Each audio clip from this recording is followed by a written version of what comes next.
All right. Greetings. Hey, Goose, what's up, buddy? Bugger.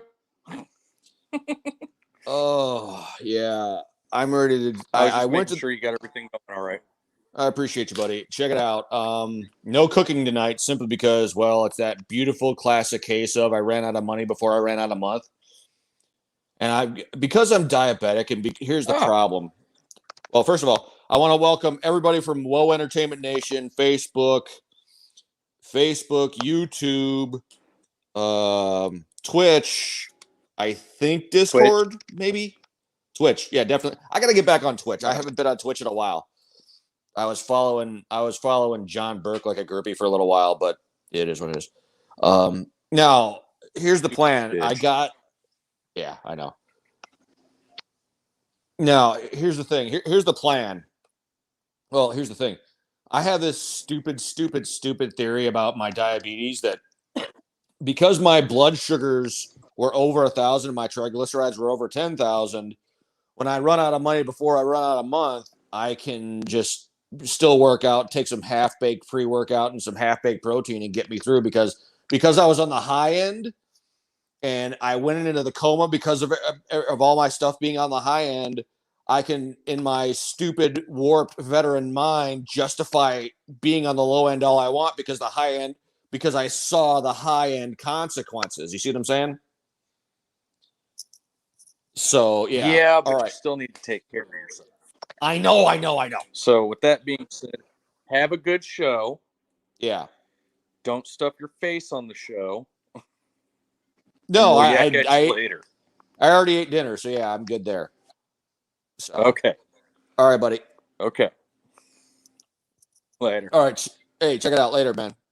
All right, check it out. Well, pimp, it sounds good because I got my earbuds in my damn phone again because, well, my Wounded Warrior project buddy did not get me my new to me, only used I think once or twice laptop because, well, unless the post office has this invisible packaging, we'll just call it stealth packaging, and I'm tripping it over it. When I come home from the gym, um, yeah, I don't see it. So yeah, I'm gonna bust the stones of my buddy Jonathan Pruden, because it's what I do. And I'll put this link on his page just to rile him up and piss him off because he's such a squeaky clean nice guy. I feel the need to torture him because it's our dynamic, anyways. Even though he saved my ass in New Jersey, I still feel the need to torture him because. Okay, guys, here's the thing. There's gonna be a team meeting here pretty soon, and what I'm gonna do. Okay, I'm obviously gonna have my mainstay. I'm gonna have my mainstay VA Fire for Effects segment, and hopefully my buddy Mitch will be on tonight. Hopefully he will not flake out on me. So what we're gonna do, we're gonna have a talk. I'm gonna talk about a bunch of stuff. In the meantime, it's called stalling. So yeah, that's what I'm doing because he's got kids he's got to take care of, and apparently we're gonna find out if the damn tumors grew back or not. Okay, he said they grew back. I don't know if he's had them removed. Okay, but according to him, I want to say 3 weeks ago now they went in and removed some tumors. Okay, but apparently they grew back. So we're gonna get that story. In the meantime, I'm going to talk and talk and talk because that's what I do. And oh, Goose kind of scolded me because apparently I'm not supposed to be crotch shotting everybody.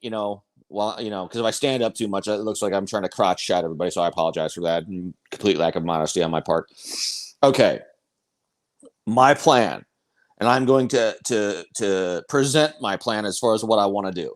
Okay, now I'm taking kind of a special forces, and I'm not talking short bus special forces approach to my show.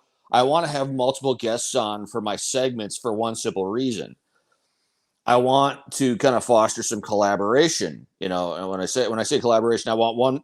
I'm doing a lot. I got scolded again today in the gym for I got scolded today in the gym for my form, and you know what? That's necessary because if I screw this up and I can't do this anymore, my blood sugars are going to skyrocket. All I know about when I was in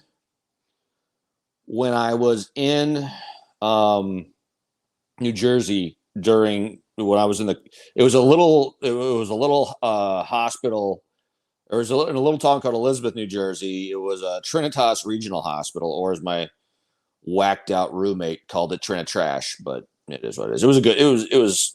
And all I'll say is it was a necessary experience. All I know is that my blood sugars were over 1,000. My triglycerides were over 10,000. If you don't believe me on my triglycerides, hit up Goose on Whoa HQ. I sent him a damn picture of the readout of my triglycerides. They were 10,016. So yeah. Okay, check it out. I got to explain something, and I got to explain it to the guys to one of the guys, my trainer, basically. So I'm going to explain it on here, and I'll just send him the damn link. I'll text him the link so he can understand it. But here's the plan. I'm going to have somebody on helping me with my weightlifting and basically my overall fitness. Really, I like to lift weights because it relieves a lot of stress. And I'll get into the other reason. Because I'm a veteran, the reason is dysfunctional and stupid. So brace yourself. Okay. But no, I'm gonna have somebody on here with doing the health and fitness thing, because right now I'm currently living out of a 12-quart pressure cooker. I'm going to head over to my to my mom and pop produce store that I normally go to. And I'm going to see when the watermelons are going to start coming in, because I'm not paying $45 damn dollars. Well, it's anywhere between 35 and 45 for a box of 5 in the off season. You get 5 watermelons, about so big. Okay, I'm going to find out when the watermelons are coming in. It's nice and warm now, so geometrical games. Yo, can you see this? Yes, I can see this. Now here's the problem. Because my phone is laying on the side, I'm always off. So I'm just going to ask you guys to bear with me, okay? So, geometrical games. Yes, I can see this. Thank you. Okay, so I'm going to have a health and fitness individual from the Whoa Network on here. I want to have my car guy. I can't remember his name, but I've actually got a code on. I'm gonna once we're done with the show, I'm gonna take a picture of I'm going to take my scan tool. Where the hell's my scan tool? I don't know where the hell my scan tool is. I can't find my scan tool. Damn it. Well, I've got a scan tool. I'm gonna plug it in. I'm gonna pull the codes, and I'm gonna take a picture of the code. The Jeep Wranglers from 04. If you bought a Jeep Wrangler, and the VIN will verify it, it has California emissions on it. Now, I want the car guy from the Whoa Entertainment Network on the show too, because I want to do a lot of different things. I want a lot of variety. I want enough variety to the point where, aside from the VA Fire for Effect segment, I want a bunch of different segments so we can rotate segments so things stay fresh and don't get boring. Okay, that's what I want to do. So I'm going to have the car guy on here because my Jeep Wrangler is from California. It has California emissions on it. You can actually verify it through the VIN. There's an actual code that says the engine is running too cold. Although my engine's been running really warm lately, I'm going to have to check a couple of things. Hopefully my catalytic converters aren't clogged to the point where I can't just throw in some catalytic converter cleaner in my tank and call it good. So, okay. I'll do that. Now, the problem with my buddy Mitch is he is currently taking care of a couple of kids. So the idea of getting him on right now is just not hopefully he'll be on sooner rather than later. But here's the plan for this show overall. I want a bunch of different hosts so I can have a bunch of different segments so I can have lots of collaboration. And I'm trying. Oh, by the way, I'm trying to raise up about $150,000 to $160,000 to help get a publishing company started up with a Secret Santa Furby partner. I just threw in the word Furby to irk Cameron because it's my thing. My superpower is to be an antagonistic prick, but I got to be kinder and gentler and more loving about it now because I'm on radio. Blah blah blah. That's fine. No, so yeah. so I'll occasionally throw the word Furby in there, but yeah. Now check it out. Here's what's going on. I'm going to have the car guy on here. We're going to talk cars because the plan is if my book, my cookbook, and my writer's guide and make me enough money. Oh, I've got an idea. I'm going to pitch it now because I have PTSD and TBI, which means my brain is on a timer. It's like a little egg timer. I've got a certain amount of time to get the thought out or it's gone. So what I also want to do is I want to build a grill, a combination outdoor brick oven smoker. Okay. And maybe we can turn it into something we can sell. Who knows? And I've still got the picture in my head. I just got to get my buddy to help me do a whole bunch of welding. So, because we're going to weld it all together into one piece, and it's going to look obnoxiously huge and beautiful, and all that. So I'm gonna have Hot Box and Matt on here talking with me about all things grub, and because I want to find out if it's possible. Justin, write stuff. Yeah, okay. Check it out. I have my notebook. And I have stuff in it. You guys don't need to see that's a separate meeting because okay. When I had Chad Chase on, we started talking about actually establishing, okay, as far as there's been this trend lately, okay? The guy who originally invented the internet, not Al Gore, talked about establishing like a parallel internet, a separate internet. There's talk of establishing a separate economy because big tech is cracking down so hard on as far as censorship is concerned. I want to do the same thing in the vein with like the VA has community care, which used to be fee basis. Same crap. It's lipstick on a pig. Okay. A really fat, dependa-sized pig. All my veterans get that reference. I want to establish a parallel community care network that the VA, as far as the doctors, they have no say in the kind of quality care or the kind of doctors we have. I'm starting to call this veteran community Generation GWAT because it just sounds cool. I want to establish that parallel network. I'm actually going to work with my doctor up in Ohio to make that happen. Just at the very least begin the process to have him talking with his colleagues and say, hey, are you willing to do this? Because like I said, there's nothing there's nothing wrong with ranting. Ranting is always good to start out with, but it has to progress into something else. I had an old platoon sergeant who once said to me, and I probably said it before, but again, my brain is on an egg timer. Okay, it is. And he said, when you come to me, you already need to have the solution in place and where I can critique stuff and then I can implement what you already have. So my plan is to help establish this network. And all I'm going to say is I actually sent a proposal to someone in the celebrity community who is, I'll use the term, sympathetic to our cause. Okay. He is sympathetic to our cause. I sent the proposal to him. And I've got other members of the group that I'm currently in talking to other parties to see if we can get everybody coordinated together to get this done. Because I've still got, here's me pointing, I've still got $1,200 worth of bills, at least, that the VA has not paid, even though I went to my caseworker's office. We literally sat down, we literally called them, we literally gave them the information, and the VA, they're in no hurry. If they don't like you, they're in no hurry to help you. Okay. Now, here's what I've got to get back. My plan is to establish that parallel network. We originally talked about this concept. My second interview, my second episode, where my first interview was my doctor up in Ohio helping me with my issues. Okay.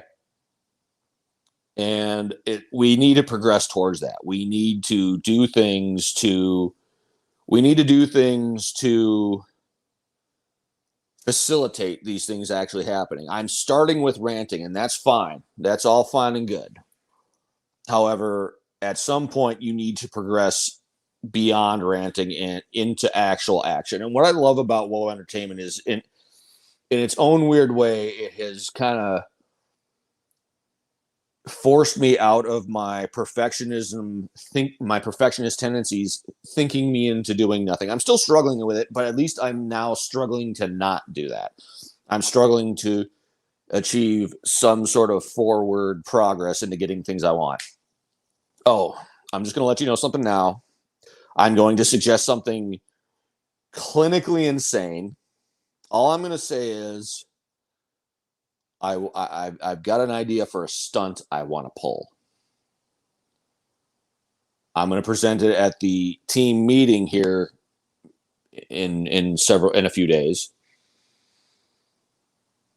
I don't think you remember Jackass. You guys remember the show Jackass? I don't think Jackass would be dumb enough to do what I'm proposing. This is veteran level dysfunction. It's that impressively stupid. If I, as a veteran, am telling you it's stupid and dysfunctional, it is spectacularly stupid and dysfunctional. And I will pitch it at the meeting. And if I end up in a straitjacket, it's because Justin Snodgrass called up one of Warrior Project, told Jonathan Pruden, get him in a straitjacket now, get him in a rubber room now, and have him doing the Thorazine shuffle around the room. He is not allowed to do what the pitch he just pitched to the team. No. So if I'm in the rubber room and I miss a few episodes, it's Justin's fault because, well, he had me put in a straitjacket. So what I'm going to suggest is that stupid, that dysfunctional, or what we as veterans like to call fun. And he's like, no. And I'm like, you're a killjoy. I want to dick punch you. That's better. That's the veteran dynamic. We're abusive. We're lovingly abusive to each other. So what I want to do, or the first thing I'm going to talk about tonight, I was at the gym and I kind of had an epiphany the other day. Here's why I like to lift heavy as shit. And I've taken pictures of myself deadlifting 405 and half-assed squatting 405. Okay. I went to Marcus Institute for Brain Health in February of last year, and I learned a lot about the fight or flight response. Here's the thing. It's a 3-part response. It is a 3-part response. Everybody knows about fight, and everybody knows about flight. Those are the two everybody knows about. There's a third option. It's the freeze response. Basically, the freeze response is the ultimate, and I do mean ultimate, mental reset. Okay, your brain says, okay, this is the maximum amount of stress that we can tolerate. We're unplugging and then plugging back in the router. Okay, we're just starting from scratch. And your body physically freezes. You are temporarily physically paralyzed. I experienced that really twice. The first time I experienced, I was 8 years old. That story's in the book. As soon as we get the book published, you'll get to read all about it. The second time it happened in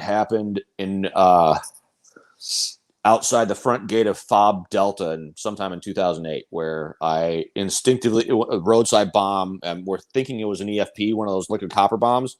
It went off. I instinctively grabbed the steering wheel. It shook my colon inside my body and shook my eyes and my sockets. Okay. When you are physically paralyzed like that, your body or your mind sends signals to your body, hey, I need you to move. Your body's like, screw you. No, My body was paralyzed.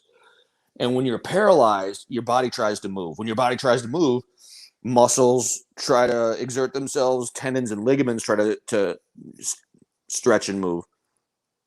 And when you're paralyzed, it's like you're doing a 400 to 500 pound deadlift. You could literally feel a straining in the tendons and in the ligaments as well as the muscles. My stress response when I was physically paralyzed temporarily has always horrified me and freaked me out. So when I lift heavy, when you lift heavy enough, it simulates the sensations in your muscles, in your tendons, and in your ligaments. It simulates those sensations, except you're moving. And it's like I have to do it to demonstrate to myself that I can function properly, because when you're paralyzed, you're not functioning properly. Okay.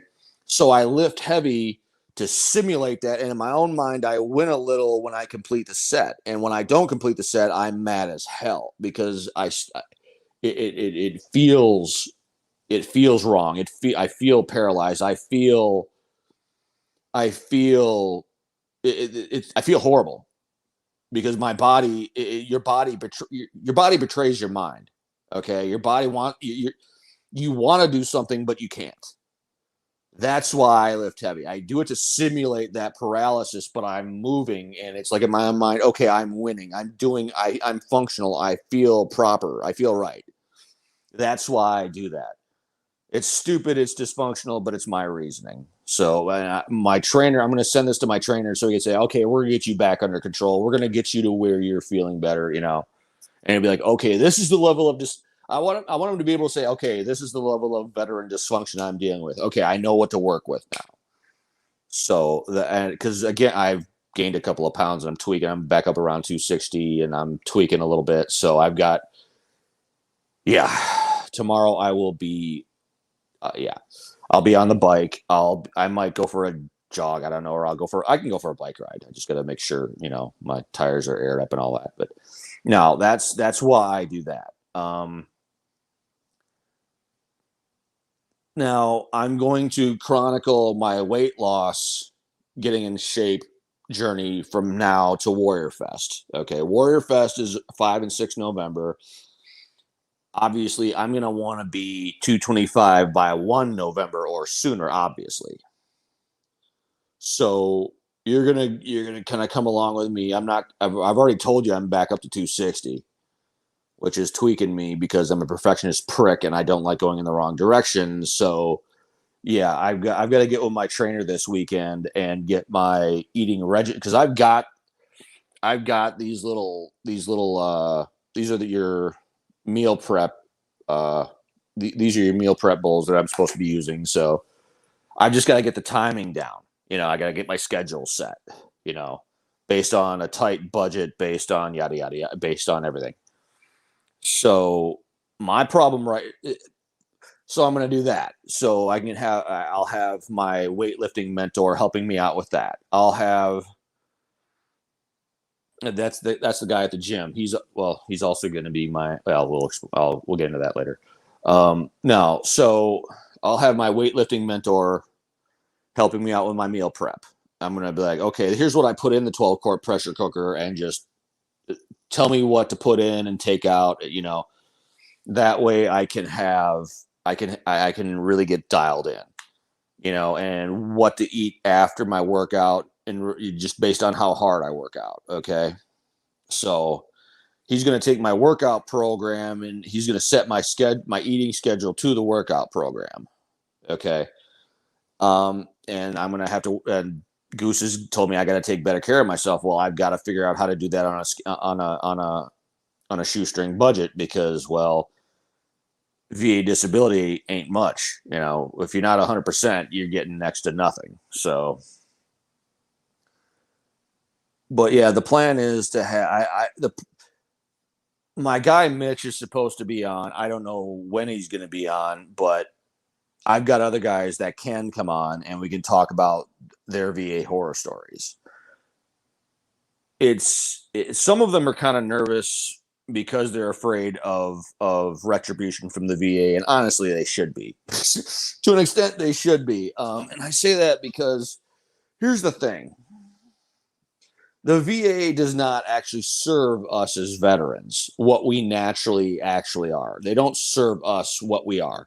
They serve the caricature, the stereotypical picture of what they think we are and what they think we should be. And when we don't live up to that, then all of a sudden they forget stuff and they find I've learned if you want something and they don't want to give it to you, there is always, always a federal or a VA regulation that will allow them to not give it to you. Always.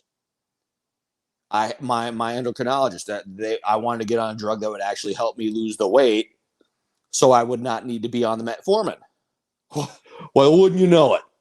I don't have insurance, so federal regulations say we can't do that. We're just there to stabilize you. That means we want you as a permanent customer. We don't actually want to cure you. We don't actually want you off. We don't actually want you off the medication. That's what they really mean. So you got these dependas at the VA, and if they don't like you, you're not getting what you need. You're getting what they are willing to give you. There's a huge difference. And that's one of the things I'm really going to start harping on when it comes to the VA. Anybody who tells you the VA will give you quality care or they will give you what you need, if they tell you that, the first thing I'm going to say to them is, I'm going to ask you to stop stealing pot brownies from Willie Nelson and Snoop Dogg. And I'm gonna say to Willie Nelson and Snoop Dogg, you two need to lock up your pot brownies because people are stealing them from you because they're saying stupid things. Like the VA really cares about you and the VA wants to give you the best possible quality care. That is a damn lie. That is a damn lie. It is. As God is my witness, it's a lie. Okay? So, yeah, we're going to talk about stuff like that. Oh, and geometrical games. That reminds me. I'm going to bring a gamer or two on every now and again. And I simply say that because here's the thing. I'm old. I'm 45. And, oh, crap. Hold on a second. Not trying to crotch shot nobody. There we go. Here's the thing. I've just got a plain lamp from in my living room. That's my light, so there we go. Can you see me now? Yeah. Now I'm gonna have a couple gamers on for one simple reason. The New Jersey incident really slapped me in the face as far as exposing my technological illiteracy. Right now, my technological literacy quotient is a fence post. Okay.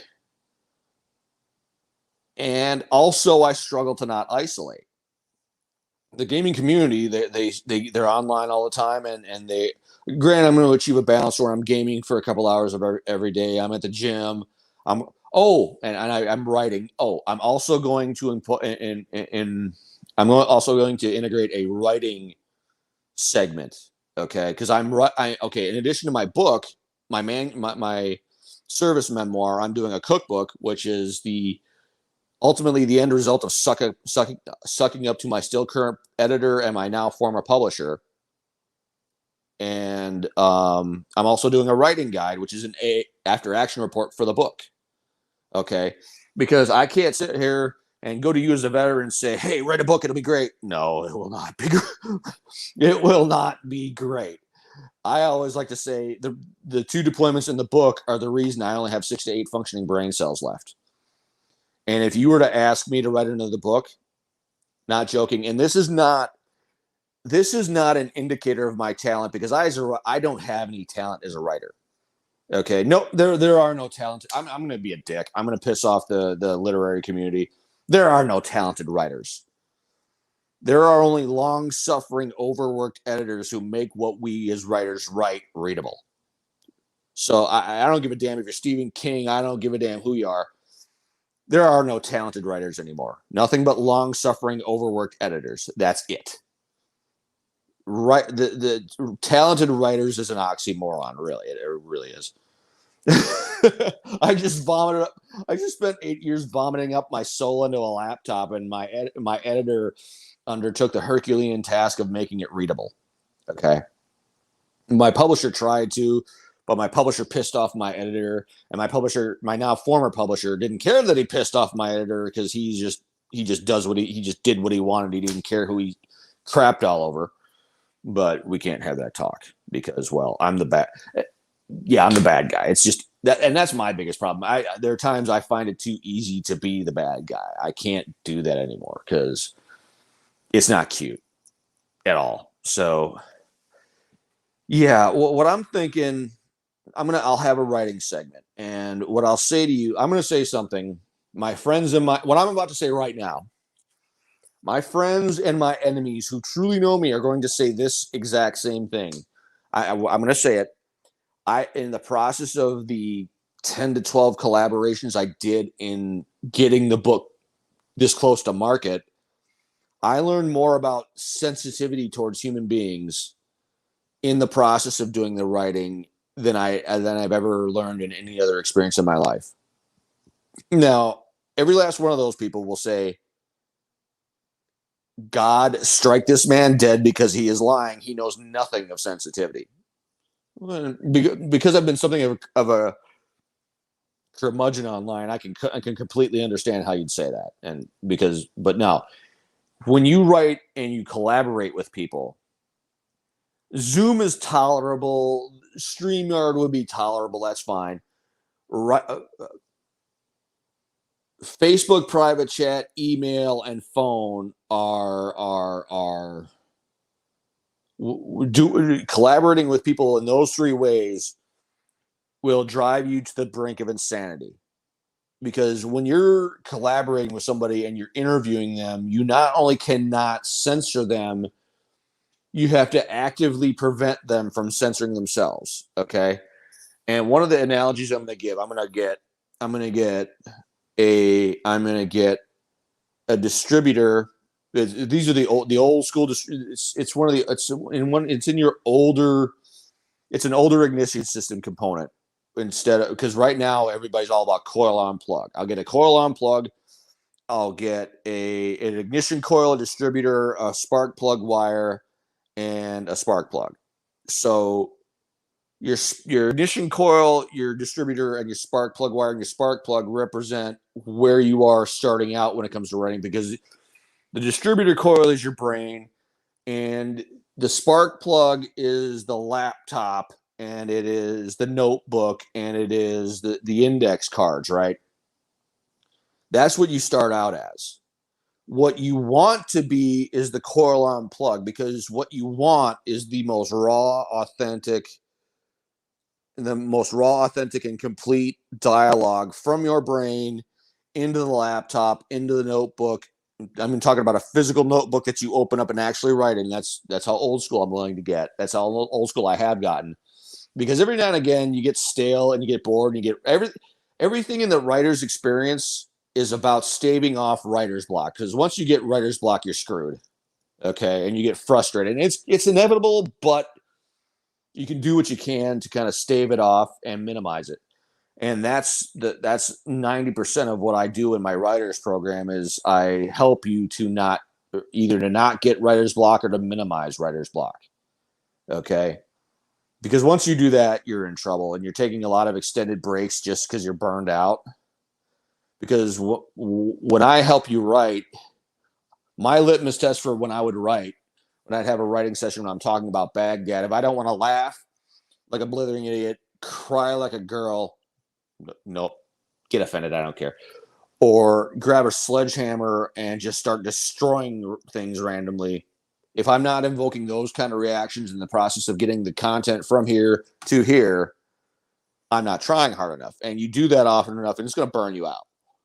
So you really gotta pace yourself, and ultimately you have to strike when the iron is hot. Okay. So yeah, I'm going to do, and I'm not a grammatical editor. I'm what I call a psychological editor, because my job is to get that content in all of its raw dysfunctional fury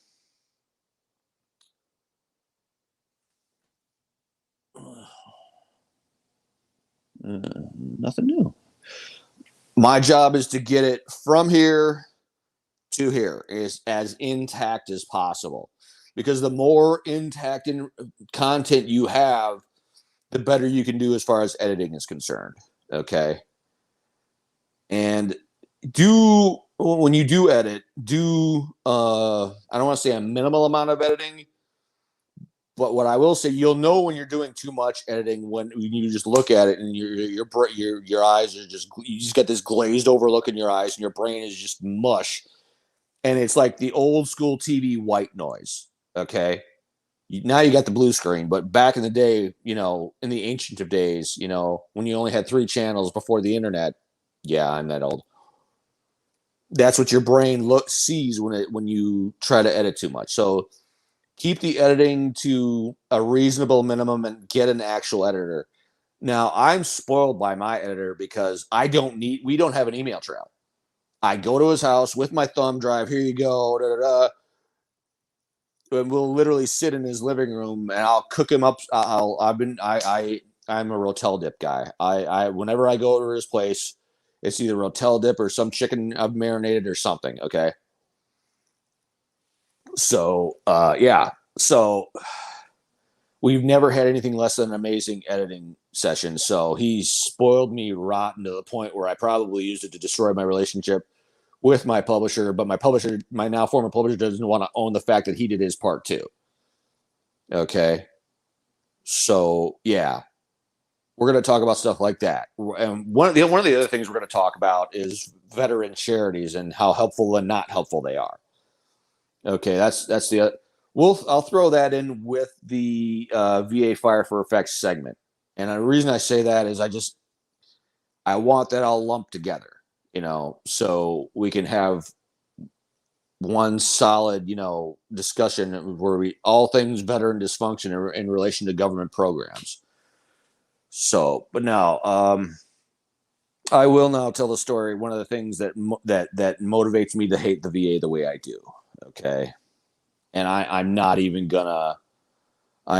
going to candy coat it. I'm going to say it the way I feel like damn well saying it, because I need you guys to really feel. I need you to feel it. Okay. So my father's a Vietnam veteran. My uncle was in the Air Force Reserves at the time, and we went to a hotel, the Ramada Inn. For them, that's like low end. Like, for them, the Ramada Inn is slumming it. They're used to 4 and 5-star stuff, So yeah, my uncle was slumming it at the Ramada Inn because it was close to the airport where he'd do his drill weekends back in the day. Back in the ancient of days before the internet. Yeah. Okay. So we're there. I'm in the hot tub. My dad jumps in the pool, swims a few laps with my uncle. He gets out of the pool. Now, if you will look at,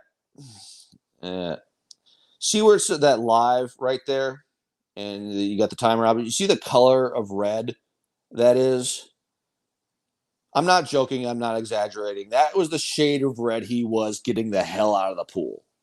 Okay, that's from the Ancient Orange. Okay, no human being should be that shade of red. It's not even close to natural. Okay. That was my first exposure to Agent Orange. Now, because I have diabetes and I may or may not be bipolar, according to the VA, that or veterans groups, that is an indicator that the Agent Orange has mutated my DNA. My sister has medical problems, and those are proof positive that they have mutated her DNA, that they have screwed up her DNA and my DNA. The VA won't. Here's the thing: the VA will never research anything that costs it a lot of money. They have one pool of people they observe. Yeah, basically, they are never, ever, never, ever going to do any research that leads them to have to compensate veterans with money. They will never do it. The VA does not care about us as veterans. We are nothing. We are nothing. Nothing but a means to a paycheck and a pension for VA employees. Okay, because again, your average VA employee has a stupid, romanticized, stereotypical picture of what they think veterans should be, and that is what they serve. They don't serve what we are. They don't serve the dysfunctional, struggling veteran. And once you are honest with them about your feelings about how they treat you, then they don't like you. And once they don't like you, boy, your options are always bottom of the barrel. and there will always be a federal regulation or a VA regulation telling them that they cannot give you something. It's what they do. Okay, the VA is there to perpetuate its own existence, and as long as when they leave the room, you're not clinically dead, they don't care. Okay, so let's just start out with that. Now, as far as the network I want to establish, okay, as far as the network that I want to establish is concerned, we're bringing along the non-vets too. We can't just leave them hanging. We can't leave them out in the cold saying screw you, because they established the PTSD program in the VA the best they could. And the civilians and the bean counters did what they do best. They ruined it. They tainted it. They made it garbage. Okay. The bean counters rule the VA, and the doctors are nothing but worthless window dressing.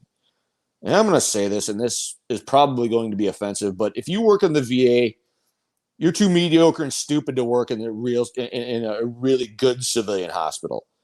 Now, my doctor said that pardon my language, but I'm just to quote him.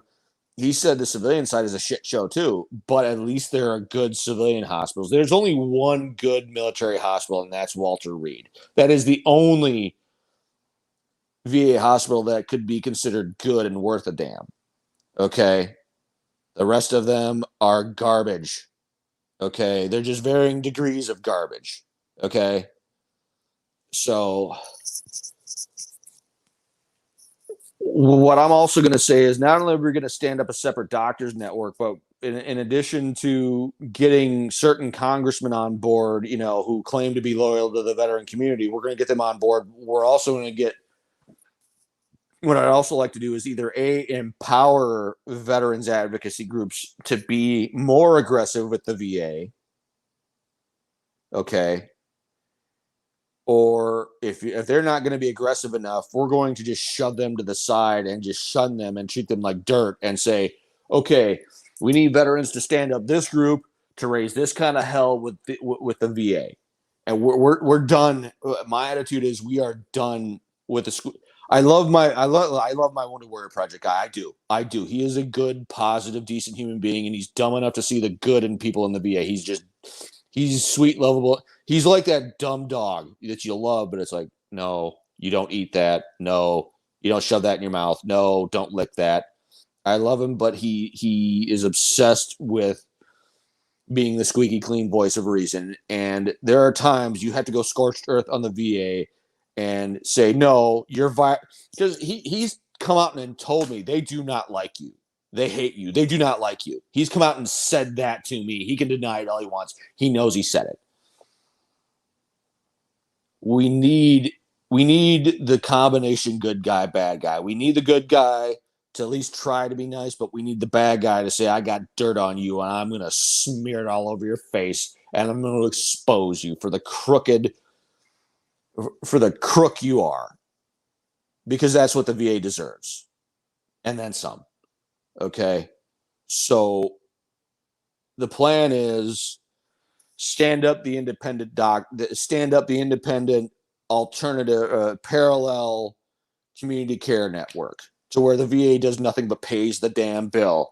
And here we go again. I'm still well, let me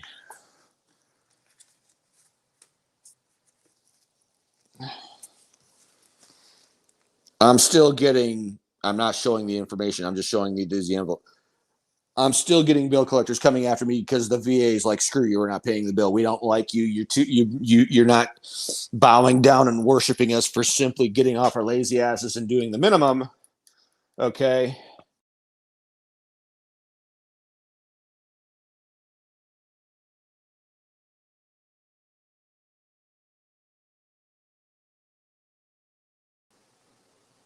Okay, I'm back. Sorry about that.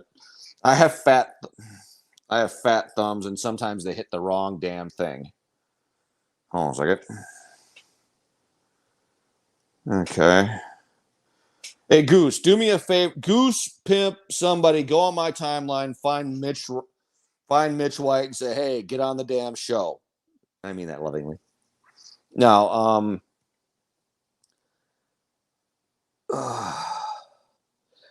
Pimp, hey, I hit my thumb hit the wrong thing, and I was I was out of the studio, but I was still live. I have fat thumbs and a small screen on my phone. I apologize.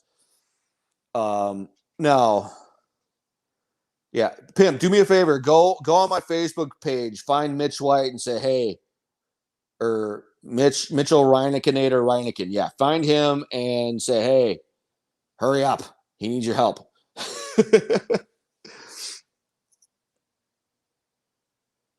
There we go. So yeah, the plan is I'm going to have a very multifaceted show so you're not bored. Plus, my brain, because my brain works the way it works, I always like to say I have 10,000 thoughts in my head. No, I have a million thoughts in my head. And if I happen to catch 10,000 of them, it's a good day. So the plan going forward after the meeting is to have multiple guests with multiple segments so I can do a much better job of chronicling my journey through getting ready for Warrior Fest, getting my book published, and making it successful enough to where I can afford a to do once I get all my bills paid to do a resto mod. Meaning, I've got an '04 Jeep Wrangler. It's from California. You can literally trace it through the VIN. Okay, I'm going to do what's called a resto mod. It's literally the body is going to get gutted. The body is going to come up off of the frame. It's going to end up on a what's called a body rotisserie. You know, like a giant rotisserie that you bolt the body to. Okay. And my body guy here in North Carolina took one damn look at my Jeep. Okay, let me find my wallet here. This is my wallet. There are many like it, but this one is mine. As a matter of fact, I'm thinking this might be the one I had in Baghdad. I'm not sure. No, it isn't. But I had a wallet just like this. My he literally took one look at my Jeep, looked at me and said, just off the top of my head, it'll take a minimum of 6 months, and it'll cost you a minimum of $50,000. And this wallet actively tried to jump out of my pocket and run away. And I'm sorry, I don't blame you. So yeah, that's just the body work. Now, okay, if you were to ask me if I was doing drugs I'm going to tell you what I want to put in the Jeep. Now, Athen and I are discussing, what I should put in the Jeep. I want because it's a straight. I've still got the iconic straight 6 in it, the 4-liter. I'm going to keep that. I'm going to rebuild that and find something to do with it. But I want to stick a 24 valve 6.7-liter Cummins in it, and I want to do okay on the. I'm pretty sure I saw it right on the old Detroit Diesel 60 Series 60 V8s that had your Hammett wreckers. What they had, the setup they had was, I believe, what it's called twin charged. You had a supercharger that's bolted to it, okay, and then you had the turbocharger bolted to the back of it in the back, okay. I want to twin charge a Cummins. Why? I'm not right in the head. There you go. That's why I want to do it. I'll either do that, or if I can't do that, I'll just go with what's called a compound turbo setup, where the setup is you got a big turbo on the bottom. The engine feeds the bottom turbo, turbo feeds the top turbo feeds the engine. I'll go with one of those two setups. So, but obviously I'm going to go for the twin charge first because that's a big, beautiful, sexy thing. So, but yeah, that's the plan. Okay, and I say that because in the book there's a story called the Three Sisters Mountains incident. All I'll say is it involves me getting stranded with my mother, my father, and my sister. And all I'll say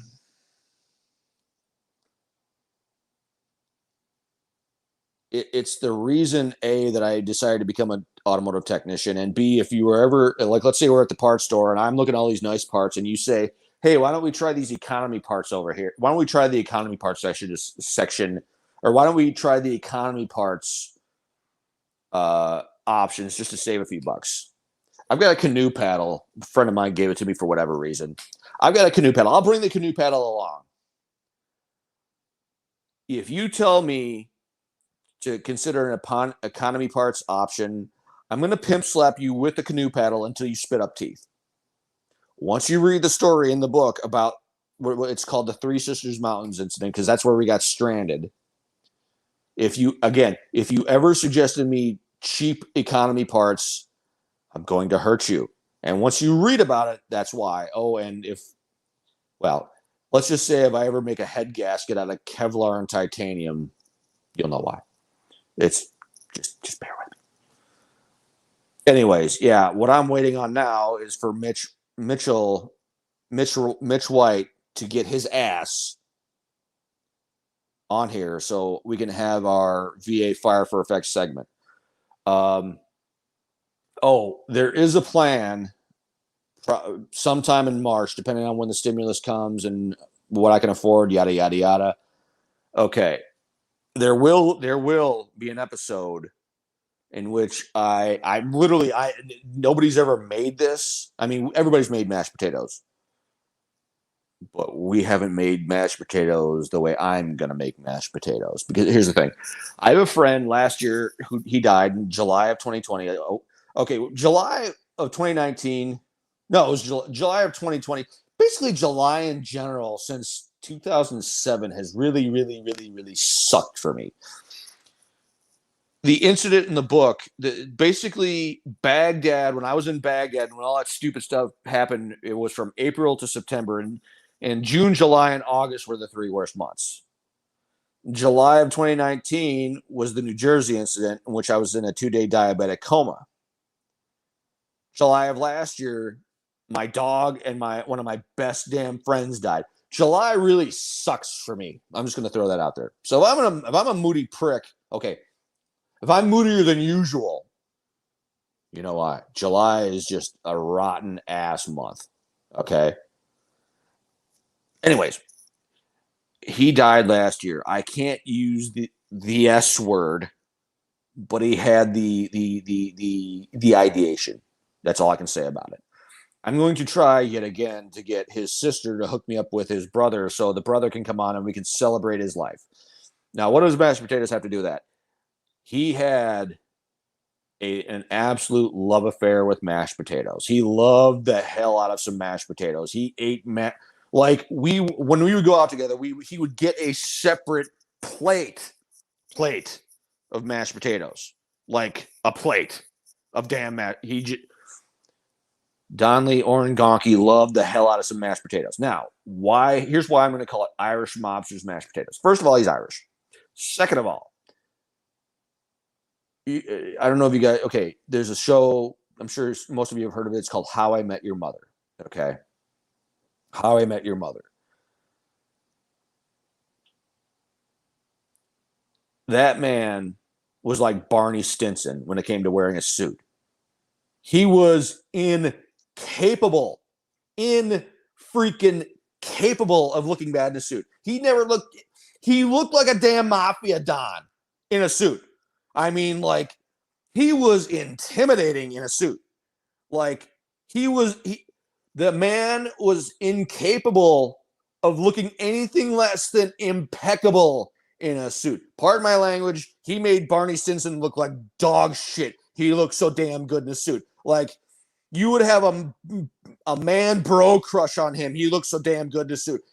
Donley Orangonki was incapable of looking like anything less than impeccable in a suit. I mean, it was frightening how good he looked in a suit.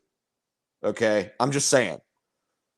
Donley Orangonki, the man he looked good in a suit, man. I mean, he was awesome.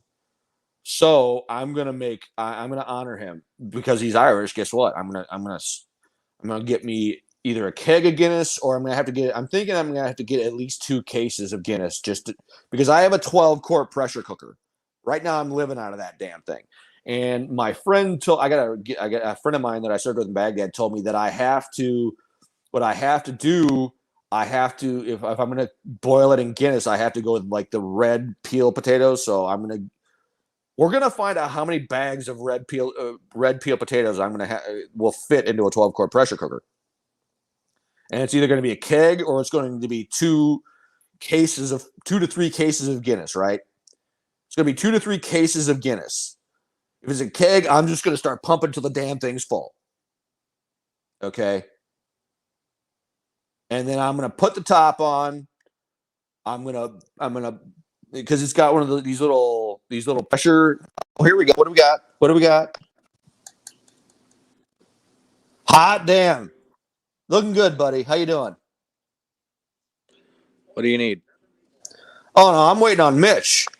Come on, so we can do Okay. the VA Fire for Effect segment. No, I was talking about the episode that's coming up. There's 2 episodes. There's 2 cooking episodes that are coming up. One is the one Matt. The one is the one Matt is waiting for and foaming at the mouth, where I actually cook food in a watermelon. Mm-hmm. The other episode is going to be where I honor my friend Don Gonke.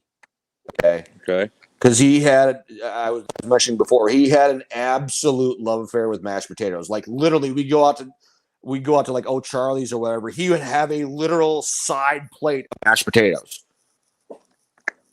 Like he loved the hell out of some mashed potatoes. Okay. Yeah. So I'm gonna cook mashed potatoes for him, but because I'm a veteran and a macho prick. All right. I've got to go because I've got dinner ready. Do me a favor. You needed me for something. Oh no, go do me a favor. Go on my page, look for Mitchell Rankin or Mitch White, either one, and say, hey man, he needs you for his segment, okay? For the VA Fire for Effect segment. He's the guy whose tumors in his back grew back in 3 weeks because he can't get anything right. Okay, so now my I'm going to be doing it at my buddy's place because he has a big grill. Now, what does a grill have to do with mashed potatoes? I'm glad you asked. I have an Amish grocery store / deli about half a mile down the road. When I say they sell bacon, they're the Amish. They're beautiful people. They are Amish. They literally sell bacon by the 5-pound slab. They sell bacon by the 5-pound slab. There is a way to grill bacon without burning it. I'm going to show you how to do it. Well, what does that have to do with his mashed potatoes? Well, okay, you've heard of bacon bits, right? Well, I'm going to grill the bacon. I'm going to bring it in. I'm going to slice it up, and we're going to call them alpha male bacon bits because they're going to be enormous. I'm just basically chop up smoked grilled bacon. And we're going to see how much of a 5-pound slab of grilled bacon we can fit into a 12-quart pressure cooker full of mashed potatoes. And yeah, we're going to have fun. I'm going to make, I have this weird way of making my own dip. I'm going to make some dip too. I'm assuming my buddy's got a blender. I'll have to ask him if he's got a blender. Okay. Ross Golden. Hey, buddy, how you doing? Thanks for joining. Appreciate you. I appreciate everybody who tunes in to watch. And I'm going to apologize because I'm very new at this.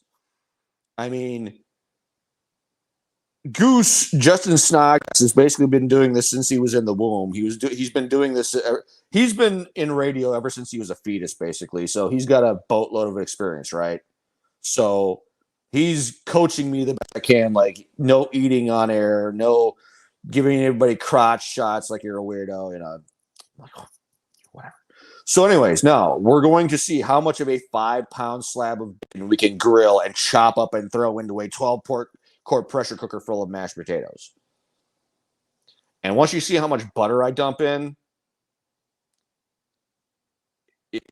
hopefully your arteries won't clog at the mere sight of me dropping a 2 to 3 pound roll of Amish butter in, because I don't like measuring unless I absolutely have to. And I love my sister. I love my sister. She is stingy as hell with the butter. I'm going to show her how it's done. And I'm going to pick on her because she's my sister and I love her to death, because she's the responsible one. I'm the dysfunctional reckless whack job. So, and I'll always love her for that because, she gets to be the responsible one and, wholesome and nice and all that crap. So, yeah. So I've been running my mouth for about an hour and I'm still waiting on Mitch to get his ass on the show so we can have a segment. So I'm going to, yeah. So, Ross, I see you're laughing at. Ross, I see you find something funny. So, why don't you explain in the comments what you find funny so I can kind of elaborate on it? Because, yeah, I'm waiting on Mitch to not flake out on me and stand, So, yeah, check it out. The plan going forward, I'm going to have to be a hell of a lot. This is the problem with me not having everything set up yet. I'm still really new at this. I've only been doing this for like a month, so I'm still a god awful noob, but I'll own that. That's fine. I'm gonna start cracking down on on some people as far as being, a little more. How do I say consistent in getting on here because I need to get.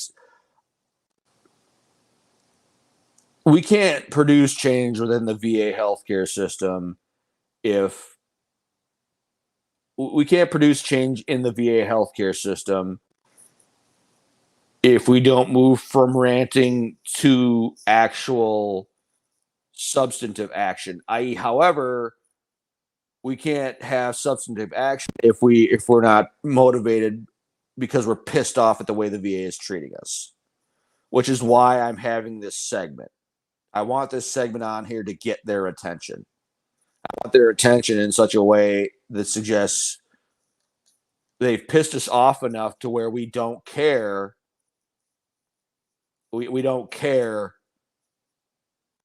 how much we've offended. We don't care if they're offended by us anymore because we don't see them as caring about us.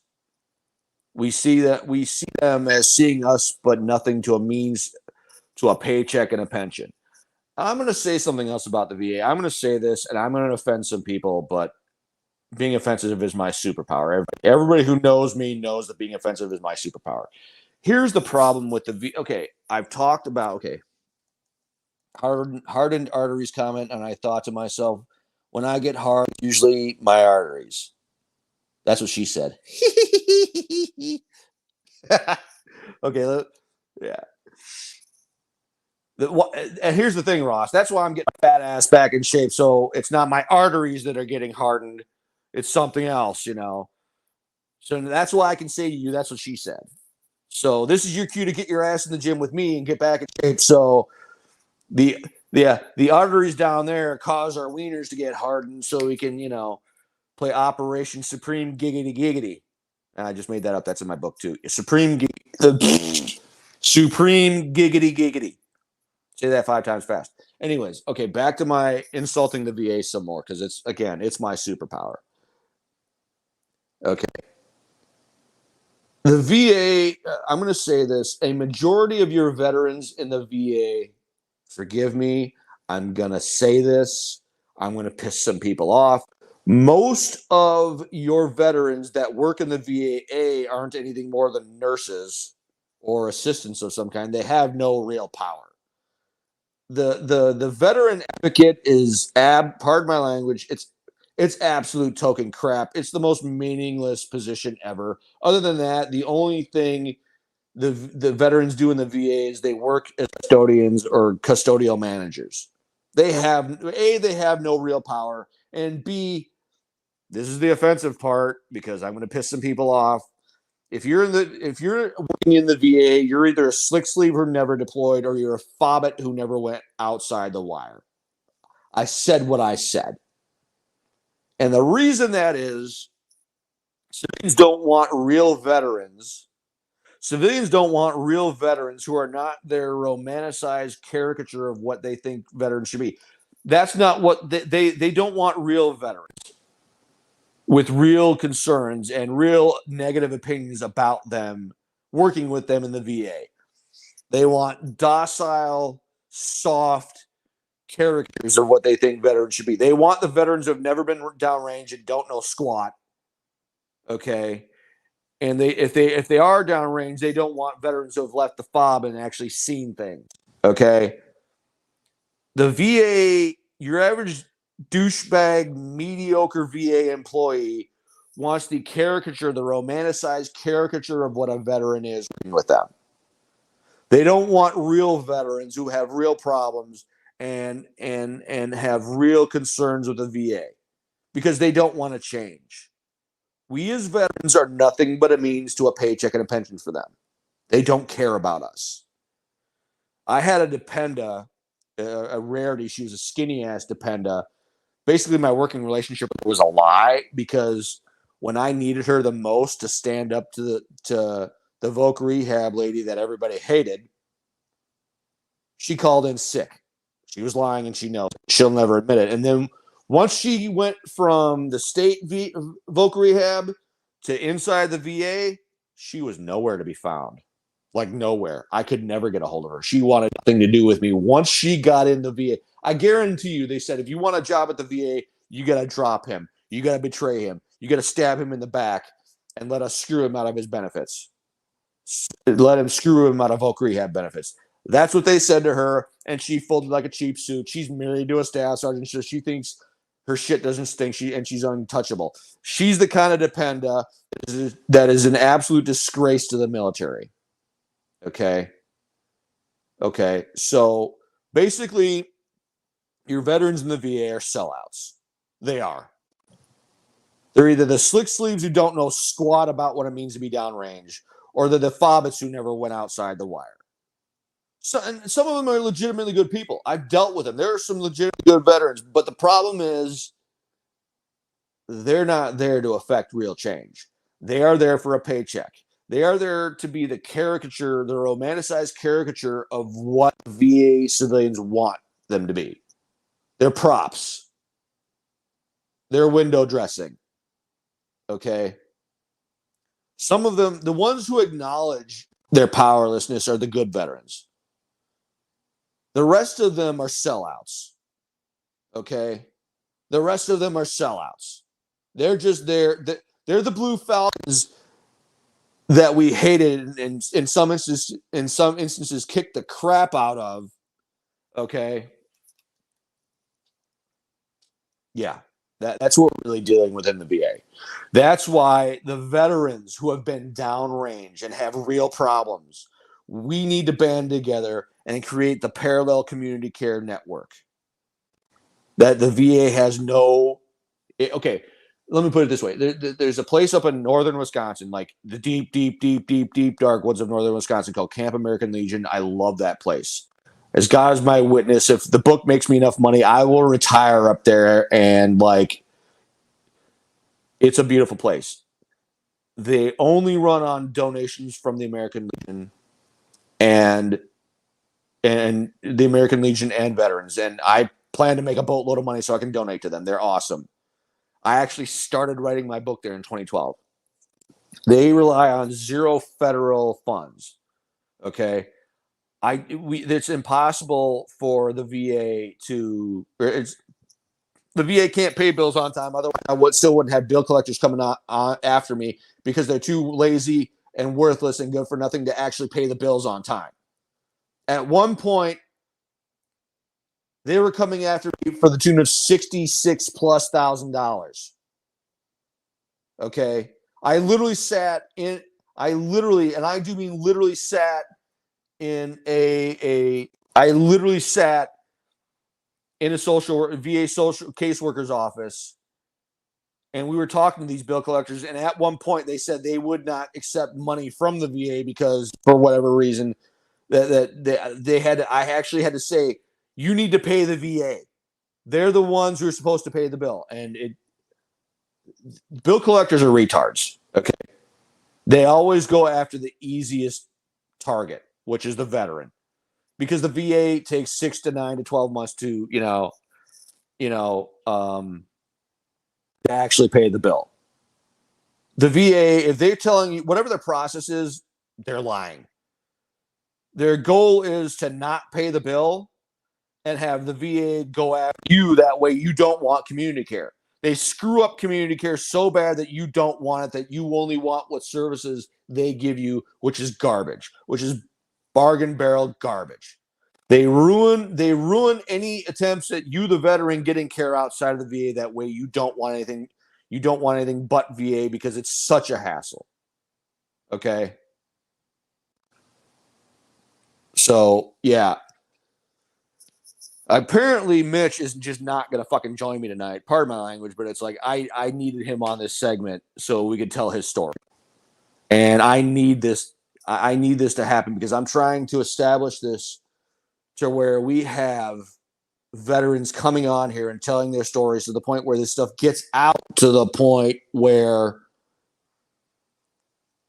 when we get the veterans pissed off enough to where they're telling their stories unabashedly to the point where the VA is like, they don't care anymore. They're gonna share this with the world, and they're going to embarrass us, and they're going to shame us, and they're going to see us for the worthless scum that we are. Okay. So that's why I'm trying to get this segment up and running to where I don't have to work very hard to get veterans on here to tell their stories. I don't know if I'm going to make it another two. Well, sorry about that. Sorry about that.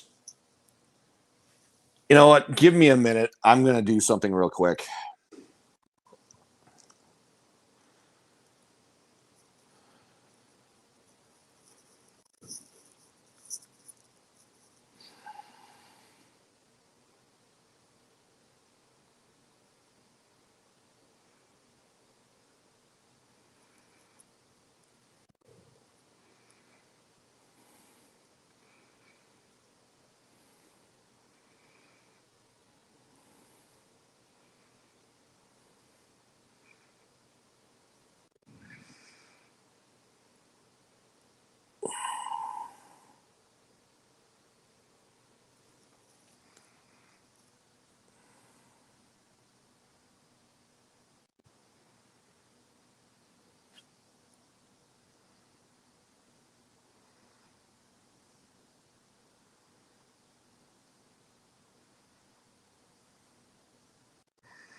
All right, back.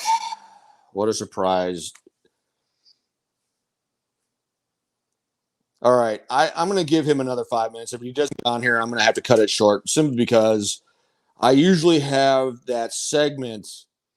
I usually have this segment take a good out because it gets out of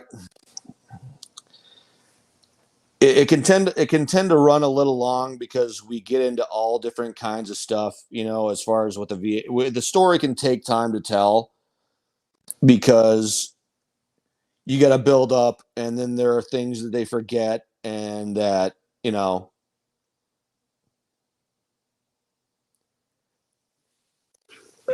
and again, when it comes to like writing or interviewing, when it comes to interviewing people, whether you're writing a book or you're just interviewing them, you have to actively encourage them to not censor themselves because you want the most honest content. And that's the real challenge when it comes to interviewing people. Okay. So that's why I'm trying to do, and again, I'm a noob, so I'm really learning on the fly, and I'm trying to get things done to where I'm obvious. When you do anything, it's all about craftsmanship, whether it be literal or proverbial. You want to do things well, and me being the perfectionist that I am, my day, these episodes are they're these episodes are like that. These episodes and my book are redheaded stepchildren that you want to beat the hell out of, but you ultimately do love. So yeah, and yeah, that's what I'm trying to do. I'm trying to get this to take off to where I don't have to work hard to get veterans on here to tell their stories because I want this to catch fire, and I want it to be where I don't have to, all I have to say is fire for effect, tell your story. And okay, it's one thing to be online and hunt and peck and edit this, that, and the other. It's a whole other thing when you're like, to hell with it. Okay. To hell with it. I'm just going to just I'm going to go on a live show and I'm going to run my mouth and I'm going to say what I need to say. Consequences be damned, almost, you know? And yeah, it's frustrating because here's the thing. I'm going to tell this story again, A, to stall for time, and B, so you know where my head's at. You know what my mindset is. And I have to quote it accurately. So here come a couple of F bombs, and I apologize. Okay. Last day of boot camp, graduation day. In my alphas, my green alphas, those things were uglier than sin. I hated those things.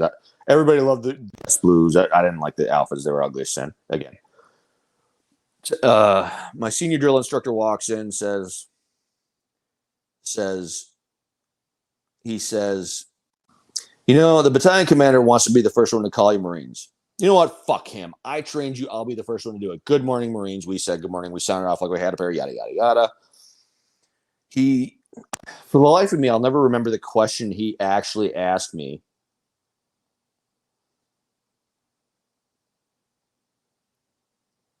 Okay. He asked, I'll forget what he asked, but we didn't sound off like we had a pair that time. And he said, yes, sir. No, sir. Fuck you, sir. Give me something. Okay. So we, you know, and here's the thing. Most people, no offense, but most people are dumb and they'll get caught up in the superior subordinate dynamic of being asked a question and following orders, answering the question. That's not it at all. That's not what it is on a gut level. That's not what it is really. What it really is the yes or no sir, fuck you sir, is what he's asking for. Is it's the most basic form of respect one human being can afford another, and that is acknowledgement. I have a guy I no longer talk to, a couple of guys I no longer talk to because I don't rate. I'm trying to raise $150,000 to help stand up a publishing company because I want my book published and I want to be a part of that. You know what I want to be a part of that? There's a story in the book you're going to read about one of my uncles, and he literally said, "You need to over Baghdad and think happy, positive thoughts." Okay. Yes, he said that. There's a story in the book, and frighteningly, it's a kinder, gentler version of that story. Okay. I've been at this book publishing. The actual work has been about 8 years. Total time is about 8.5. Getting the book published will be an ugly win, like an ugly win. Helping stand up a publishing company that will help other veterans write their book. Oh, by the way, I'm going to be helping them write a book. And all I'm going to say is the beautiful thing about writing that book, I'm not going to be a project manager. I'm going to be the guy who says, no, that's not retarded enough. No, they're too stupid to understand that. That's too complex. I'm going to be the guy who says, these people are too retarded to understand it in such a way that you need to dumb it even more. That's going to be 95% of what I'm going to say. Okay, I'm going to be just a glorified idea guy. When I do the cookbook, I'm going to be doing it in collaboration with 1 to 2 different guys. I'm the super basic. It's going to be like Shake and Bake from Talladega Nights. I'm going to be the setup man. I'm going to be the super basic cook in the sense that my methods will be super basic, and then they're going to dress it up and make it really classy and all that. Okay. And the beautiful thing is I'm going to be that way because my brain is so cooked from being a project manager for collaborating like upwards of 10 different people. I just need to decompress. So when the cookbook collaboration happens, I'm going to be like, okay, there's this character in my book named Ode. Okay. And God bless him. Physically at the time, he was 35. Now he's around 50-ish. Mentally, I hate to say it, he was about 3 years old, and he's probably still mentally about 3 years old. I'm gonna be that much of a goofy, giddy, dumb man child. I'm just gonna run around and do whatever I want, and they're gonna have to rein me in. You know, I'm gonna take this. I needed to decompress. Okay. Um. Yeah. So yeah, I'm doing all this so I can say I've given you this because it's not like a gift or anything. Murphy's Law of Combat Operations. No plan ever survives first contact. The cookbook and the writing program are my way of saying, okay, your plan's going to get blown to hell, but here's something for you to blow to hell. Here's a starting point for you. It's simple, and you can go from there. That's what I'm trying to do. And standing up the publishing company would be style points. And I can rub it in my uncle's nose that I did that, because he deserves it. But that's a story for another time. Okay. Let me do one more thing one more time. Let me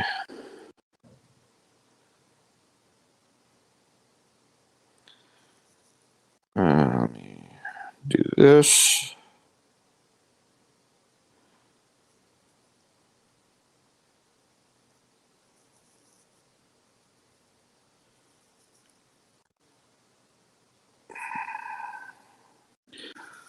Okay, I'm back. There we go. All right, check it out. I'm going to cut it short because he obviously doesn't want to come on or he's busy or whatever. Here's what I've always ultimately been struggling with. Again, it goes to that basic. It's the most basic form of respect you can give someone, which is acknowledgement. And we as veterans, we talk, pardon my language, we talk so much shit about how much respect we're supposed to have for each other. We do. We talk shit from here to eternity. We virtue signal our asses off about how much respect we're supposedly supposed to have for each other. We do. We never shut up about it. But then it comes time to actually showing the respect of the actual acknowledgement. Okay? That's where we come up short. And the guy I was supposed to be collaborating with on raising up the funds. Oh, we're gonna do. Oh yeah, we can do this. We need a plan. I'm like, I'm working on getting the damn plan. Give me some time to get the damn plan. I'm saying to him, I'm showing him enough respect to say to him, hey, I'm sorry I haven't been able to get a hold of you. I've been trying to get this information. I'm trying to move things along. I show that basic ass respect. What pisses me off is I can't get it back. These people who run their mouths from here to eternity, they virtue signal their nuts off about how much they care. About, oh yeah, we're about loyalty and respect. Like hell you are. If I can't get a basic response from you, a basic text, a basic voicemail, a basic private chat message, do you now know why? Do you now wonder why we can't even manage the basics of human freaking acknowledgement to each other? You wonder why we're so hateful towards each other. We need to get back to the basics. We think we're being fancy when we're just lazy and stupid. Okay? We need to get back to the basics of saying, yes, I acknowledge you as a human freaking being. That's what we need to get back to. We're that lazy, stupid, and undisciplined that we can't even manage that. And well, if he sees this and he calls me, oh, I was busy with this, shut your dick hole. I don't want to hear your excuses. I apologize to you when I can't get you what I need. I apologize to you out of basic ass respect. Look, I don't want to sing Kumbaya with you jackasses. Okay? I just want us to get back to the basics of basic communication. I'd like to, and it's always the online portion of the veteran community that does this, okay? It is. Now, this guy that I was working with, I knew him. We go to the gym we used to go to the gym all the time together, but then he was nowhere to be found. We need to get back to the basics when it comes to communication. We need to acknowledge each other on a basic level because we're too stupid and undisciplined now that we're civilians to actually say, hey, I'm sorry I did not get a hold of you. I'm sorry I did not reach out to you. I'm sorry I did not acknowledge you. I got another rant. This is something else we need to work on. Okay. I hate apologies. I hate them. I love them. I despise them. Every time somebody apologizes to me, I want to pimp slap them with a canoe paddle until they start spitting up teeth, and here's why. You notice 99 damn percent of the time. Have you ever noticed we don't actually apologize for the actual behavior we engage in that actually creates the conflict? I'll give you an example. I went to MIBH. Their inpatient program was awesome. It really was. Their follow-up was horrible. It was the absolute opposite. They were worthless. They were good for nothing. And I got the survey. I literally told my One Warrior Project buddy, okay, I just got a text from him. Oh, it's coming. Laptop is coming. I just don't know it's taking so long. Yeah, great. Yeah, that's not helping me right now. That's not helping me extend the life of my phone that these podcasts are killing. So, no. I was talking to her and I explained. I says, you didn't get the job done. Here's what she said. I'm so sorry you're struggling. Excuse me? What? Oh, what was that crap? Okay. No, if you're not sorry for your actual behavior, if you don't apologize for your actual behavior, you're not sorry. That's called a lie. You're not sorry if you do not apologize for the actual behavior. When I was a kid, I did something. I think I threw a rock at a car, and this dude went off on me. And when I apologized, I literally, my uncles and my aunts were standing there questioning and interrogating the hell out of me. It was like the 8-9-year-old version of the Spanish Inquisition. I was required to actually explain what behavior I engaged in that I needed to be sorry for. We don't do that. We say stupid things like, I'm sorry you feel that way. Being sorry for someone else's feelings is the dumbest crap ever. It is the most nonsensical, not be sorry for somebody else's feelings. Just say, screw you, I'm not sorry. There's no logical reason to be sorry for somebody else's feelings. That is single-digit IQ flat earth stupid. There is no logical reason to be sorry for somebody else's feelings. The only thing you should be sorry for is your behavior, and you should explain why. It's sort of like algebra. You don't just say x equals 3. You have to show your work. Okay? We need to get back to the basics of communication. If you're going to apologize, don't apologize for somebody else's feelings. Don't apologize for something. Apologize for your behavior. Own your shit. I own that I am a curmudgeon of the first order. I own that I am a crotchety, crusty, foul-tempered veteran. I own it. I live with it every day. I live with regrets every day. I am sorry for being what I'm sorry for as far as my collaborations in the process of getting this book published. I'm not sorry for defending my guys. I'm not sorry for defending my collaborators. I am sorry for deploying the bull in a china shop after having snorted a pound of crack method of defending my guys. Yes, I could have been a lot more tactful, but at the time, I don't believe the people that I was not tactful with deserved tact. Okay, because they were being very condescending and very backhanded. Okay, so yeah, the veteran community needs to get back to the basics of respect and communication. We need to be plain in our language. We need to apologize when we don't get back to each other. We need to get back to the basics of respect, and because we need to live up to our high-minded advertising of how much we say we care, what we say we are. It's like the old saying goes: everybody wants to be a patriot until it's time to do patriot shit. Okay. Everybody wants to talk about how much we love and respect and are loyal to each other until it comes time to be loving, respectful, and actually loyal. Again, I just want us to stop skinning each other alive online, because we're stuck in peacetime. We're bored and we got nobody to fight with. So we're going to fight with each other because we know we're all we got. But that's a rotten ass attitude too, because it gives us an excuse to treat each other like dirt. It gives us an excuse to disrespect each other to the point where we drive people to suicide or we drive people away. Here's the thing: if you don't have people skills, just say you don't have people skills. Don't call somebody a snowflake to justify that you have the people skills of a honey badger. You have the people skills of a fat ass dependa at the VA. Okay. I said what I said.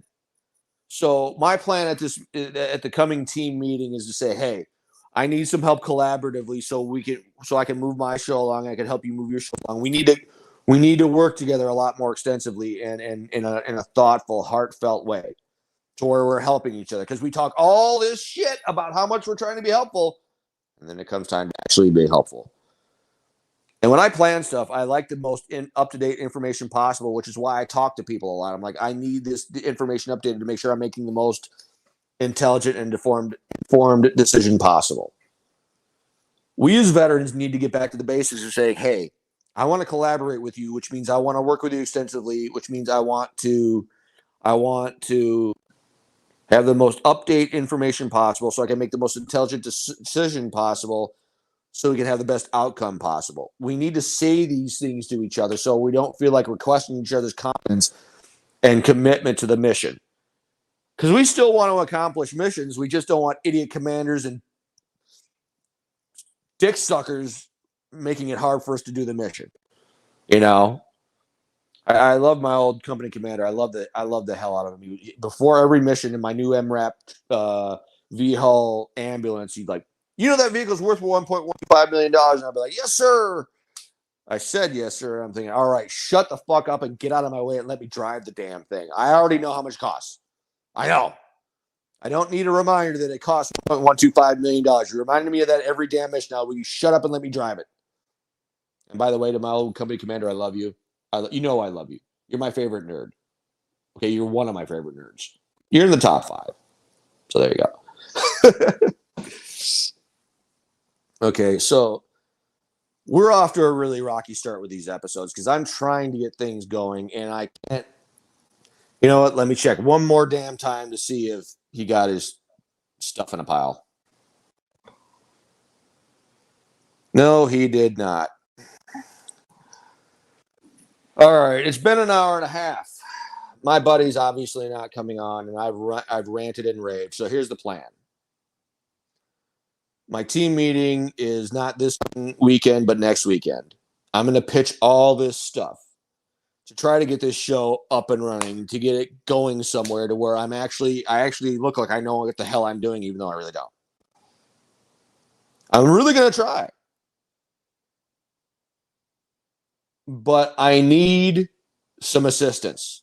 I need my guests to actually, communicate with me and say I'm not going to be able to do something. I need that base. We need to bring some basic ass respect back to the veteran community, to where we're communicating with each other out of respect. Okay, that needs to make a big damn comeback. We need to live up.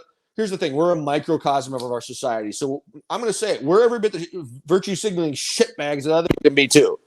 When we talk out of our asses about how much we care and then don't show it. Yeah, we need to deal with that.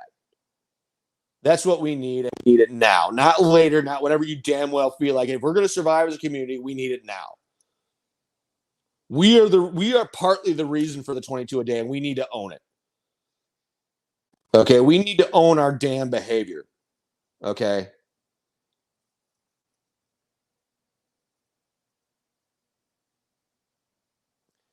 All right, Ross. Yes, you're the only one in here because you're the only one in here. Well, according to my counter, there are 4 people watching, but you're the only one commenting at this point. So if you want to know something, throw a question out there and I'll answer it because my guest obviously bailed on me. Okay. So yeah, I'm a little pissy and cranky right now. So I'll run my mouth for a few more minutes. If you want to ask a question and I'll answer it. So yeah, we that basic grown ass man respect needs to make a comeback. Oh, I got it. Okay. There we go. So here's the plan. Again, next week, I'm not going to say it's going to be make or break, but I'm going to say what's on my mind, and we're going to see who can handle it. I love my guys. I do. But the communication situation needs to be unfucked. Okay, we need a lot more open and back and forth natural communication with each other. We need to talk to each other like we really want to accomplish some shit. We need to talk to each other like we want to collaborate so we can help each other. My fat ass is doing everything I can on a shoestring budget to get down to 225 so I look good for Warrior Fest. Really, I really do. I really do. And I'm throwing. I want this to be my year where I come out of my shell, and the insane stunt I want to pull will be a physical representation of me coming out of my shell to where I'm not constantly thinking myself into doing nothing. Okay. So yeah, that's the plan. So I will say I don't know if I mentioned, but I probably did. But again, my brain is on a fucking timer right now, so I probably forgot that I asked. So I'm just going to say it. So I'm going to say it again. It's going to be service manual or service memoir, after action report, writing program, cookbook. I'm going to build a grill, and it's going to be a monstrosity of a damn grill because that's just what I do. I'm obnoxious like that, and I'm going to help a friend write a book that can speak that can teach mentally retarded people about a certain topic that is very divisive and controversial, and it causes certain politicians to become functionally illiterate when it comes to Marbury v. Madison, where it says any amendment or any law that is repugnant to the Constitution is null and void. These are the mouth breathing peons who use the word militia too stupidly because they're retards, okay, or they're liars. So I'm gonna dumb it down to where they read it and they're like, "Wow, even I can't be a retard reading this. This book is retarded. This book was made for retards like me." We're literally gonna dumb it down that much. We're going to condescend to them because they're peons. They're emotion based peons, and we're going to treat them accordingly. And I'm going to enjoy the hell of it because, well, I enjoy treating people like I said on Second Amendment Ranch. Where is the enlightened thinking? Where is the enlightened thinking in vilifying an inanimate object and demonizing those who don't? Because that's exactly what they do. That's how they party. So, yeah. So those are my memoir, writing program, cookbook, helping my friend write a book, and I'm going to build an obnoxiously enormous grill ish. It's going to be a giant cooking implement where you can cook all kinds of stuff. So that's my contribution to the veteran community. And then I'm going to be just like, dude, I'm chilling. Hopefully I'll have a girlfriend who, wants to screw my brains on a regular basis. And hopefully the plan is for all of these things to make me a chunk of change to where I can pay off all my bills, upgrade my old ass tech, and I got 3 to 4 resto mod projects, and I'm talking frame up, body separated from the frame rebuilds. Okay. I've got 2 minimum projects. 3 to 4 would be really nice. Okay. My Jeep, I have another project for an individual who will remain unnamed. I want to do a project with my niece, and I want to find my dad's 68 Roadrunner convertible, and I'm going to see if he'll talk me into letting. Yeah, we'll do that. We'll do that as a classics made mod because I'm not putting drum. I no, I'm. It's gonna. Yeah, I'm not going. I'm not going to cheap out on the parts. I'm not going to cheap out on the upgrades. Okay, so that's the plan. And the plan is I'm going to do some. Here's the thing. If the service memoir does what my buddy in Baghdad, who gave me the talk where he said what happened 3 presidents ago, he thinks this thing is going to rig the controversiometer with C4 and blow it to hell. That's what he thinks. I had one failed collaboration with one individual who will remain nameless. My boss Golden. My dad had a '69 Roadster convertible when I was a wee lad. Okay, let me tell you about that. My dad had to sell a '68 Roadrunner because apparently, okay, this is up in rural Wisconsin, where back in the late '60s, early '70s, you could run from the cops and not get in a lot of trouble. Keyword. Matter of fact, my father never ever yelled at me for getting a speeding ticket. He only called me a dumbass if I got caught for. He's like, it's not my fault. You're too stupid to know where the cops are. Red on red. Oh, that's nice. Okay. Okay. Yeah, my dad and I are gonna do the. We're gonna do the '68 Roadrunner. He wants the four. Oh hell! It was a '68 Roadrunner, Plymouth Roadrunner. He had a 446 pack in it. I'm gonna see if we could just do a pair of twin four. I'm gonna see if he wants to just jump up to either a pair of twin four barrels, like big four barrels, like question street legal to hell with street legal four barrels, or like a Holly Pro injection system. And yes, there's going to be a blower on it. Okay. Anyways, yeah, we might just go. Yeah. Oh, oh, oh, that's horrible, dude. That's horrible. Oh, Ross, tell your dad shame on him. That's horrible. That's just tragic. Anyways, yeah, that's one of the projects I'm going to do, and I'm going to see what kind of leeway I can get as far as creativity.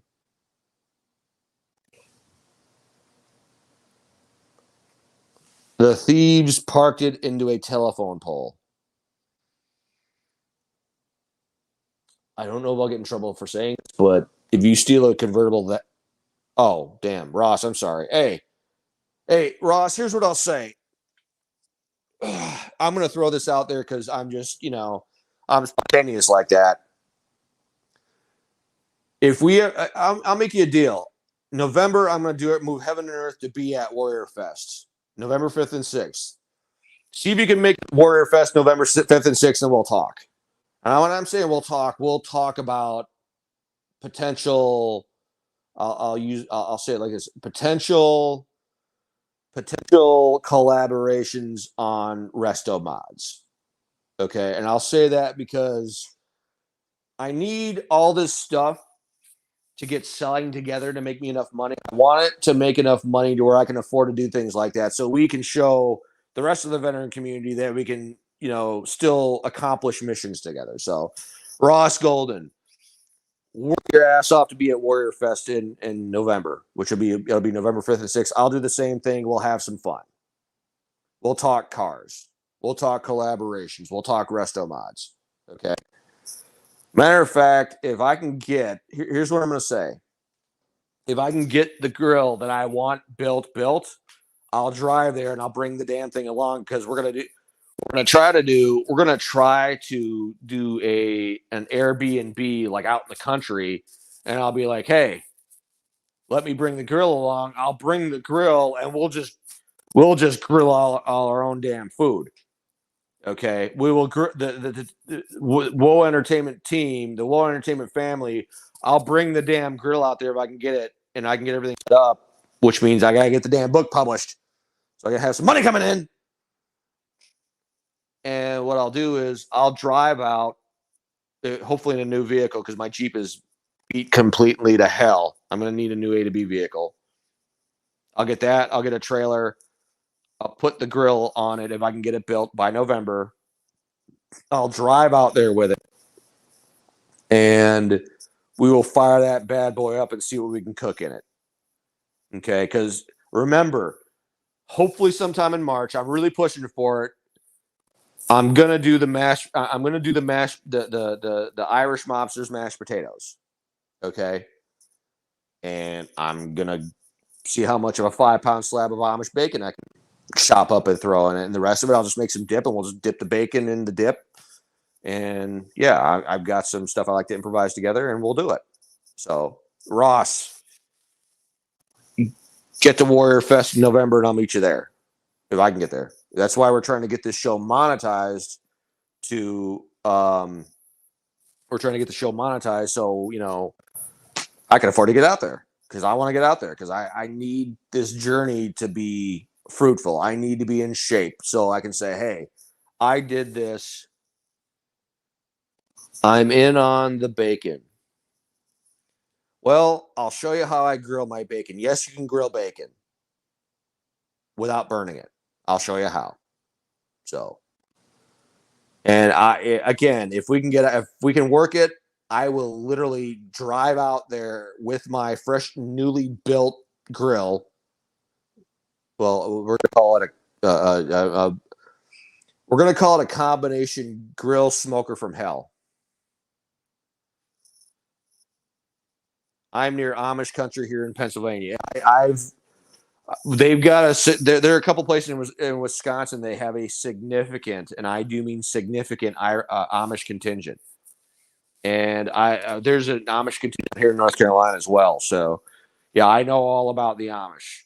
Matter of fact, one of the reasons I lost my spare tire was because the damn Amish, when they're driving on the side of the road, I'm not a fan of picking up any of their linchpins. So, in my Jeep, the front tire runs over the pin, it cocks, and the back tire stabs it. And I'm sorry, when you've got a pin that damn big, you ain't plugging that damn thing. So yeah, the Amish, I love their food, but they're douchebags when it comes to picking up their damn linchpins. I should know. I stabbed my tire with one. Yeah. So yeah, I'm still a little bit bitter about that because yeah. All right, check it out. I have Ross. I'm giving you 2 minutes to come up with another question. If not, I'm shutting it down for the night, and then I'm gonna tongue lash my guest for not showing up because now I'm pissed. So, all right, here's what I'm going to say. Warrior Fest, November 5th and 6th. I am going to move heaven and earth to be there in shape, skinny, and ready to do Operation Supreme Giggity Giggity with some chick. That's what I'm ready. That's what I'm training for. Okay. That's what I'm gonna do. I'm gonna train my ass off to be in shape. So when I get to Warrior Fest, Operation Supreme Giggity Giggity is a go. Okay. I'm ready to do that. I'm ready to get my book published. I'm ready to do some stupid stuff to really bust out of my shell. So, and here's the thing: I want us to all be on our show. So we got a show every week or every day of the week. Let's see, we got hot boxing with Matt. We got hold on a second, what we got? Shut her down. I cannot conjure any questions at this time. Thanks, Ross. Appreciate you, buddy. Okay. Check it out. We got shows every day of the week. We occasionally have it's 1700 somewhere. We have it's 1500 somewhere with Cam. We've got hot boxing with Matt. We got the flagship show, the War Entertainment. We've got it's 1700 sometimes with Shay. Sometimes really looking forward to it we're changing it to it's 1700 regularly. And apparently I gotta get a pet because all the major. Oh, we've also got Train Fighter, which is all things gaming. I'm gonna write down the damn list of shows so I can rattle them off every week. And I apologize for everybody. And we got a chick who's a gamer, who's a cancer survivor. She's doing her thing the best she damn well can, and I love her. She's crazy, but she's awesome, and she needs our love and support because she's going through hell right now. You need to watch her show to hang out with her because she needs our love and support because she's struggling, and we need to actually be about loving and supporting each other instead of talking about it all the damn time. Okay. So yeah, we got a paranormal activity show. We got the Second Amendment Ranch, which is all things Second Amendment, and it's not complicated. If you want it to be complicated, we have the right to defend ourselves. Our God-given rights are natural. They are made official by the Constitution, not given to us. Okay. Okay, let me put this shout out real quick. Thank you, Ross. I would like to add that anyone in the Phoenix, Arizona, in the Phoenix, Arizona area with a CDI license, I have a buddy who would rather hire a veteran for his business. Okay, If anybody watching in the Phoenix area, or basically anywhere on the West Coast, send them to Phoenix, Arizona. If there's a veteran who needs a job, if there's a veteran who needs a truck driving job in the Phoenix, Arizona area, get them hooked up with Ross Golden. Go look here on the chat, get hooked up with Ross Golden, and get them a job. So, all right, I'm gonna CDL license, not CDI, a truck driver's license. There you go. So with that, I'm shutting it down for the night. It wasn't the greatest train wreck of an episode, but we got some talking done, and I'm gonna see if we can get the VA Fire for Effect segment right next week. I'm gonna start being insistent that they're a hell of a lot more, committed to actually coming on the show, because I'm trying to get better. I'm trying to get some exposure to where the VA can't ignore us anymore, and I can't do that if my guests don't show up. So, all right, this is her. All right. Well, Entertainment Nation, I'm calling it a night. You guys have a good night. See you later. Bye.